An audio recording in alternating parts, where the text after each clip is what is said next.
Hey everybody, welcome back to the Wonsulting YouTube channel. My name is Jerry and I'm the co-founder and COO of Wonsulting, and today we will talk about how you can get a job immediately. And if you haven't already, make sure you click the subscribe button and the notification bell to make sure you don't miss the other videos. So if you're looking for a job, you have to remember that the job search process is a 5-step process. Let's break it down. 1, finding the right jobs to go for. 2, building your resume. 3, crafting your LinkedIn. 4, networking to get the interview. And 5, interviewing. So finding the right job comes down to 2 things. What are the skills that you like doing? And what are the skills that you have? Once you start listing those skills, you'll sort of start seeing what are the skills that you need to build, or maybe you might have all the right skills and you can go tackle those jobs. So let's say you want to get into sales, and let's say you're a college student. On one hand, you might have a list of skills that is needed for the job. So for sales, it might be familiarity with talking with clients, familiarity with business strategy, familiarity with product knowledge, and familiarity with the industry. Whereas on the other side, you might have the following skills. You might already know what industries you like, and you might already have experience working with people because you've done so many group projects in college. You may not have direct sales skills, but the skills that you learned working with people can then directly translate over to working with clients. So the biggest thing that you might be missing is business strategy, but you might have taken a business strategy class where you did a project, you looked at a business strategy of a company, and you're able to translate that on your resume. Once you have all those skills now, you're gonna start seeing that there's a pattern. And once you start seeing those patterns, you're gonna be able to identify those 1 or 2 target jobs that you wanna go for. But if you're like me and you had no idea what you wanted to do, or if you have so many interests and you don't know which one to choose, write them all down, choose one career path, and just go for it. Go until it no longer becomes interesting, then move on to the next one. Now that we have your target job, now we need to then create a resume. First step that you want to do is get a template. We have a free ATS-friendly resume in the description box below. So let's walk through the resume template. When you first look at the resume, you might be thinking, Jerry, this looks like a boring resume. Or you might be thinking, this is like every other resume. This isn't gonna stand out to the recruiter. You're sort of right in both cases, but remember, you want to make the recruiter's life as easy as possible. Recruiters on average take about 6 seconds to review your resume. So you want to make sure your resume is structured, has good content, and is something that's predictable. So let's dive right in. On the header section, you'll have the space for you to put your name and basic information about yourself, and you don't need to put your full address. Just put city and state. Next is the education section. Input all the information on there, like university name, location, major, expected graduation date. On the 3rd line with that bullet point, you should add your GPA only if it's above a 3.0 or 3.5. The reason why I say or is because it's dependent on the type of industry you want to get into. For example, if you want to go into investment banking, chances are you need to have at least a 3.5. If you want to go into industries that don't care as much about GPA, like sales and marketing, you're probably going to be okay. After that is the work experience. You can put your retail jobs, your internships, your entrepreneurial ventures, all those experiences count. But if you're like me and you had no experiences, then you want to replace this section, and instead of calling it work experience, call it project experience or course experience. Under the project or course experience, you want to start writing down the projects that you've done in your classes. A lot of the skills that you're going to be using in your role, they're the exact same skills that you're going to be using in group projects. So recruiters love seeing that. Just make sure that almost in every bullet point that you have numbers. Take something like created a fictional marketing campaign and make it more juicy, like launched a fictional Google Ads branding campaign with a $150,000 budget, which generated 10 million views. And if you don't have numbers, always estimate them. The next section, leadership experience. If you're part of any student organizations, or if you started any student organizations, this is going to be key. Companies want to hire students that have leadership potential, and one of the ways to show that is with leadership experience. Have your organization name, your title, and make sure your bullet point is impact driven. For example, did you host an event? Or did you host an event where you invited 3 professionals and there were over 50 attendees?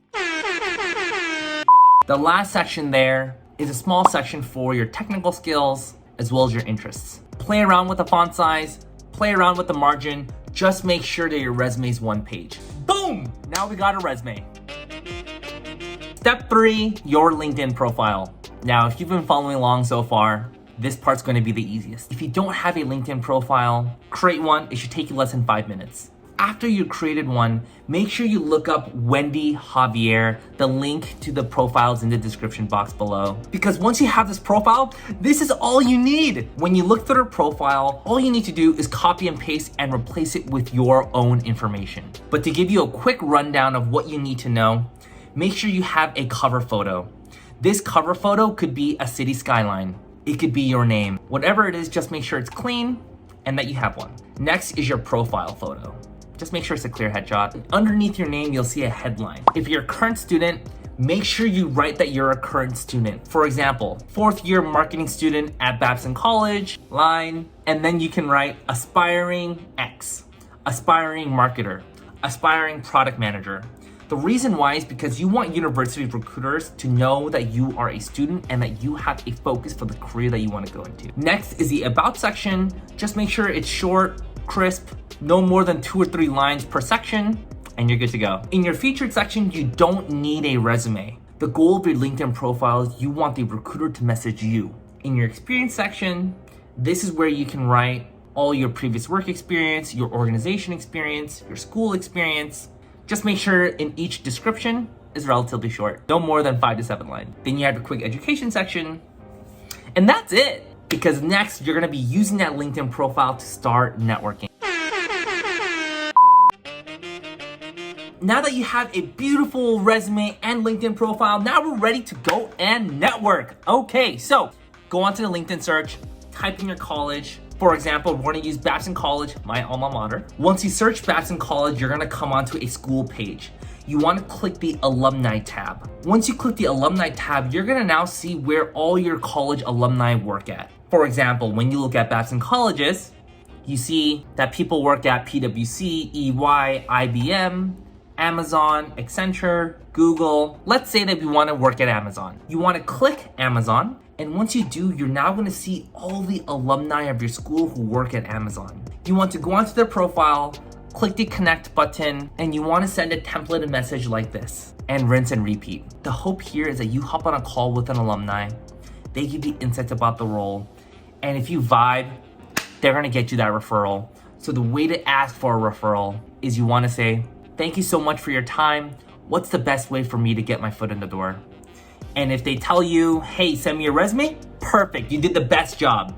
And if they say, hey, listen, just apply online, still, you did a great job. And you might be thinking, well, Jerry, I already tried reaching out to 2 people. They didn't reach back out to me. Gotta do more. Gotta get in those repetitions. Reach out to more people because you never know who's going to be on the opposite end. And always remember, you only need that one yes. Now that we know how to get an interview, now we're going to be talking about interviewing. In most interviews, you're going to have 3 types of interviews: behavioral interviews, situational interviews, or technical interviews. Behavioral interviews are questions like, tell me about yourself. Why do you want to work at this company? Why do you want to work at this role?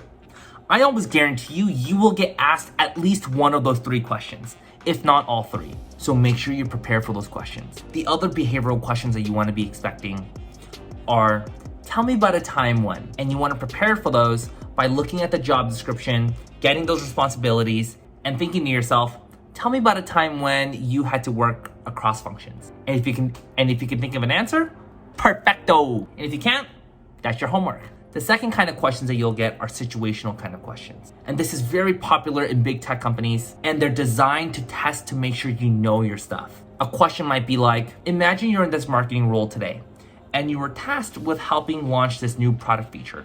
How would you go about it? These questions are designed to make you think. There is no wrong answers. So the best way I always like to structure these is to always ask questions first to make sure I have enough information. First question I might ask is, what's the goal of this product launch? What's the goal of this marketing campaign? How does the product work? What are the competitors? What have we done in the past? These questions will help you get more information from the interviewer so you can use that information to craft your recommendation. And the last kind of interview are technical interviews. Across industries, technical interviews are classified differently. Software engineering, you're gonna have coding interviews. In analytics roles, you're gonna have a SQL or Excel test. In product manager roles, you're gonna have product interviews. Just make sure you prepare for them. Whew.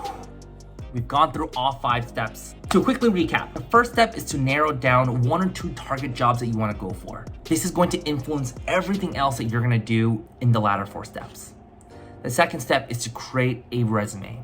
You wanna create a resume that's designed for the target jobs that you wanna go for. Third, you wanna create a LinkedIn profile. In that LinkedIn profile, you wanna show the recruiters how excited you are and how your experiences directly relate to the job you wanna go to. Fourth is networking. Start with alumni. Alumni are gonna be the people who are most willing to help because they've been through it. And last but not least, make sure you practice your interviews. Interviewing is just like any other skill. You need to get in the repetitions because once you do, you're going to get that job and you're gonna thank yourself for investing this time.